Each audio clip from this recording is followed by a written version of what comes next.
بسم اللہ الرحمن الرحیم الحمد للہ رب العالمین والصلاة والسلام علی سید الانبیاء والمرسلین وعلی آلہ واصحابہ اجمعین اما بعد عزیزان گرامی، آج ہم انشاءاللہ بخاری شریف میں سے کتاب الزکوٰۃ کا مطالعہ کریں گے۔ امام بخاری رحمۃ اللہ علیہ نے کتاب الزکوٰۃ میں 1395 سے لے کر 1512 تک ٹوٹل 118 احادیث بیان فرمائی۔ ان ساری کی ساری احادیث میں سے تقریباً 20-21 احادیث منتخب کر کے آپ کے سامنے رکھی جائیں۔ سب سے پہلے امام بخاری رحمۃ اللہ علیہ نے قرآن شریف کی یہ آیت کوٹ کی ہے، وَأَقِیمُوا الصَّلَاةَ وَآتُوا الزَّکَاةَ، کہ نماز قائم کرو اور زکوٰۃ ادا کرو۔ یہ سورۃ بقرہ کی آیت نمبر 43 ہے۔ اس کے بعد احادیث کا ورود شروع کیا گیا ہے، اور سب سے پہلے 1395 نمبر حدیث جو امام بخاری علیہ رحمت نے بیان فرمائی ہے وہ یہ ہے کہ عن ابن عباس رضی اللہ تعالیٰ عنہما ان النبی صلی اللہ علیہ وآلہ وسلم بعث معاذ رضی اللہ عنہ الی الیمن، نبی کریم رؤوف الرحیم صلی اللہ علیہ وآلہ وسلم نے حضرت معاذ بن جبل کو رضی اللہ تعالیٰ یمن میں گورنر بنا کر بھیجا۔ فقال، آپ نے انہیں ہدایت فرمائی، ادعوہم الی شہادت اللہ الہ الا اللہ وانی رسول اللہ صلی اللہ علیہ وسلم، سب سے پہلے وہاں کے لوگوں کو لا الہ الا اللہ اور فرمایا میری رسالت کی تعلیم دینا، اس طرف ان کو دعوت دینا۔ فَإِنْهُمْ أَطَاعُوكَ لِذَلِكَ، اگر وہ اس میں آپ کی اطاعت کر لیں، آپ کی بات کو مان لیں، توحید و رسالت کے قائل ہو جائیں، فَعَالِمْهُمْ أَنَّ اللَّهَ قَدْ افْتَرَضَ عَلَيْهِمْ 5 صلوات فِي كُلِّ يَوْمٍ وَلَيْلَةٍ، اس کے بعد دوسرے نمبر پر ان کو بتانا کہ اللہ تعالیٰ نے آپ کو 24 گھنٹے میں دن اور رات میں 5 نمازیں پڑھنے کا حکم دیا ہے، تم پر 5 نمازیں فرض قرار دی ہیں۔ فَإِنْهُمْ أَطَاعُوا لِذَلِكَ، اور جب وہ اس چیز کی بھی اطاعت شروع کر دیں، اسے قبول کر لیں، تو فَعَالِمْهُمْ أَنَّ اللَّهَ افْتَرَضَ عَلَيْهِمْ صَدَقَةً فِي أَمْوَالِهِمْ، کہ اللہ تعالیٰ نے ان کے مالوں میں زکوٰۃ بھی ان پر فرض کی ہے، تُؤْخَذُ مِنْ أَغْنِيَائِهِمْ وَتُرَدُّ عَلَىٰ فُقَرَائِهِمْ، ان کے امیروں سے لی جائے اور غریبوں میں تقسیم کر دی جائے۔ تو یہ اس دور کی بات ہے جس وقت ابھی حج فرض نہیں ہوا تھا۔ تو یہ جو سٹیپ وائز پہلے توحید و رسالت کی دعوت، پھر نماز کی دعوت، پھر زکوٰۃ کی دعوت، یہ مان لیں تو پھر یہ، وہ مان لیں تو پھر یہ، اس میں نبی کریم صلی اللہ علیہ وآلہ وسلم کی تبلیغی حکمت عملی بہترین طریقے سے نظر آ رہی۔ یہ حکمت عملی کے علاوہ تعلیمات، اور پھر تعلیمات کے اندر زکوٰۃ کا ذکر ہونا، اور زکوٰۃ کی حکمت اور مصلحت بھی بیان کر دی گئی کہ امیروں سے لی جائے، غریبوں میں بانٹ دی جائے، تاکہ دولت کی گردش اور وہ ہوتی رہے، دولت پر جمود نہ رہے، امیر آدمی مزید امیر نہ ہوتا چلا جائے، غریب آدمی مزید غریب نہ ہوتا چلا جائے، امیر اور غریب کے درمیان ایک توازن اور ایک بیلنس قائم رہے۔ تو اس کا ایک اور پہلو بھی ہے کہ جو اسلام نے سود منع کیا ہے وہ بھی اسی کے ساتھ بڑا زبردست ریلیشن اور تعلق رکھتا ہے کہ زکوٰۃ کے ذریعے سے امیر کا پیسہ غریب کے پاس جائے گا، اور سود منع ہونے کے ذریعے سے غریب کا پیسہ امیر کے پاس نہیں جائے گا۔ تو یہ دو مختلف طریقے ہیں جو دولت کی تقسیم کے لیے اسلام کے پاس مایہ ناز تعلیم کے طور پر موجود ہے۔ اس سے اگلی حدیث 1399 حدیث، اس میں آتا ہے کہ جب حبیب کریم صلی اللہ علیہ وسلم کا وصال پرملال ہوا، لما توفی رسول اللہ صلی اللہ علیہ وسلم فکان ابو بکر رضی اللہ عنہ، ابو بکر صدیق رضی اللہ تعالیٰ عنہ نے خلافت سنبھالی، تو وَكَفَرَ مَنْ كَفَرَ مِنَ الْعَرَبِ، دیہاتیوں میں سے جو مرتد ہوئے سو ہوئے. فقال عمر رضی اللہ تعالیٰ عنہ، تو جس وقت صدیق اکبر نے ان کے خلاف جہاد کا اعلان کیا تو ان لوگوں نے اصل میں ختم نبوت کا انکار، زکوٰۃ کا انکار، مطلق ارتداد، تین قسم کے لوگ تھے. تو صدیق اکبر رضی اللہ تعالیٰ عنہ نے ان کے خلاف جہاد کا جب ارادہ کیا تو فاروق اعظم رضی اللہ تعالیٰ عنہ نے ان سے عرض کیا کہ آپ ان لوگوں سے کیسے جنگ کریں گے؟ نبی کریم صلی اللہ علیہ وسلم نے فرمایا امرت ان اقاتل الناس حتى يقولوا لا الہ الا اللہ. یعنی کلمہ پڑھنے تک، کلمہ اسلام پڑھنے تک نبی پاک علیہ الصلوۃ والسلام کو جہاد کا حکم تھا. تو یہ پہلے کلمہ پڑھتے ہیں. تو اس وقت صدیق اکبر رضی اللہ تعالیٰ عنہ نے جواب دیا، یہ آگے 1400 نمبر حدیث میں آتا ہے کہ جب آپ نے فرمایا کہ واللہ لو منعونی اناقا کانوا یؤدونها الی رسول اللہ صلی اللہ علیہ وآلہ وسلم لقاتلتهم علی منعها، اللہ کی قسم اگر یہ ایک دمبی بھیڑ کا بچہ بھی نبی کریم صلی اللہ علیہ وسلم کے زمانے میں زکوٰۃ کے طور پر دیتے تھے، اب نہیں دیں گے تو میں ان کے خلاف جہاد کروں گا.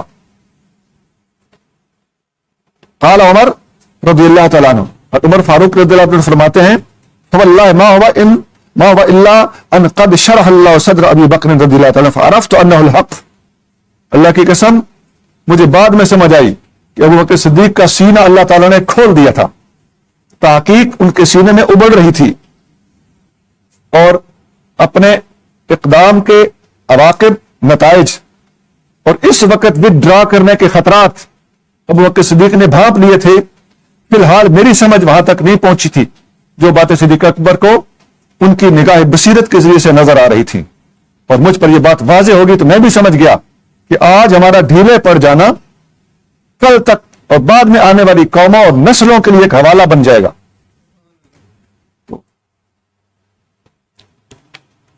اس سے اگلی حدیث ہے حضرت جریر بن عبداللہ رضی اللہ تعالیٰ عنہ فرماتے ہیں بایعت النبی صلی اللہ علیہ وسلم علی اقام الصلاۃ، کہ میں نے نبی کریم صلی اللہ علیہ وسلم کے ہاتھ پر بیعت کی تھی، وعدہ دیا تھا. کس بات کا؟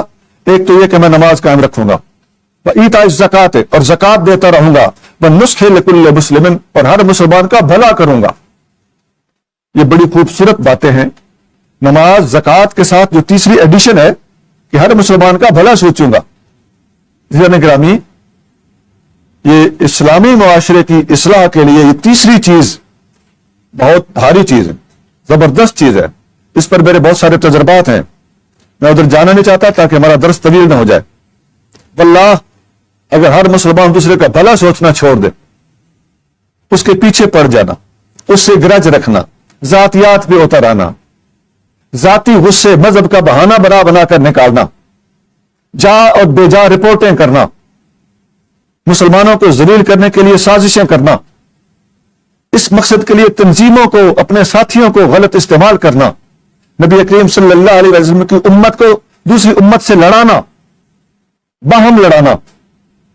میں اشارے سے بہت ساری باتیں کر گیا ہوں اور بہت سارے بے وقوفوں کی اصلاح بھی کر گیا ہوں. اللہ تعالیٰ ان کو اصلاح کی توفیق عطا فرمائے. لڑائی جھگڑا فساد مقدمہ بازی، خدا کا خوف کیجئے کہ بلا قیامت کا دن بڑا سخت دن ہے. آقا کریم صلی اللہ علیہ وسلم کو اپنی امت بہت پیاری ہے، تو النصح لکل مسلم، ہر مسلمان کا بھلا سوچو. جھگڑوں کی جڑ کٹ گئی. آگے چلیے، حدیث میں آتا ہے ان ابی ہریرہ رضی اللہ تعالیٰ عنہ قال قال رسول اللہ صلی اللہ علیہ وسلم، سیدنا ابو ہریرہ رضی اللہ تعالیٰ عنہ فرماتے ہیں کہ رسول کریم صلی اللہ علیہ وسلم نے ارشاد فرمایا من آتاہ اللہ مالا فلم یؤد زکاتہ، جس کو اللہ نے مال دیا ہو اور وہ اس کی زکوٰۃ ادا نہ کرتا ہو، مسل لہ یوم القیامت شجاعا اقرع، قیامت کے دن ایک سانپ، اس کی دولت جو ہے وہ ایک سانپ کی شکل میں ڈھال کر، لہو زبیبتان، اس کی دو آنکھیں ہوں گی جیسے کشمش کا دانہ ہوتا ہے، اس شیپ کی اس کی دو آنکھیں ہوں گی.